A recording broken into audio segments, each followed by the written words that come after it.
Hello అండి. నేను అమెరికాలో ఉన్న మా అమ్మాయికి చికెన్ పచ్చడి పెట్టాను. ఈ పచ్చడి చాలా సింపుల్ అండ్ ఈజీ అండ్ చాలా టేస్టీగా ఉంటుందండి. ఎవరైనా ఈజీగా చేసుకోవచ్చు. నేను ఈ పచ్చడి కోసం 400 గ్రామ్స్ బోన్లెస్ చికెన్ తీసుకున్నానండి. బోన్తో కూడా చాలా బాగుంటుంది, కానీ కొరియర్ వాళ్ళు ఓన్లీ బోన్లెస్ మాత్రమే అన్నారు.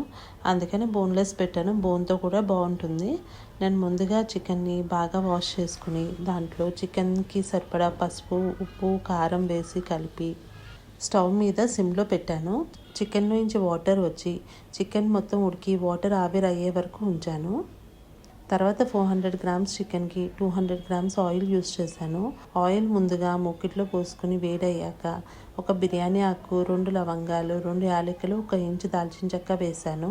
తర్వాత ముందుగా ఉడికించిన చికెన్, అల్లం వెల్లుల్లి పేస్ట్, కర్రీ లీవ్స్ వేశాను. చికెన్ ఈ విధంగా నేను చూపించిన విధంగా ఫ్రై అయితే చాలండి.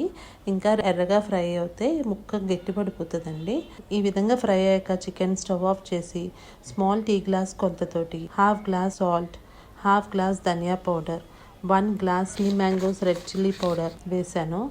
తర్వాత 1 tablespoon chicken masala and 1 tablespoon garam masala వేసి బాగా మిక్స్ చేశానండి. ఇది కాస్త వేడి తగ్గి బాగా చల్లారినాక 1/2 టీ గ్లాస్ నిమ్మరసం కలిపాను.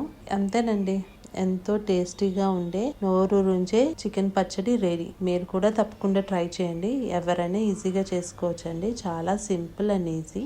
Thank you.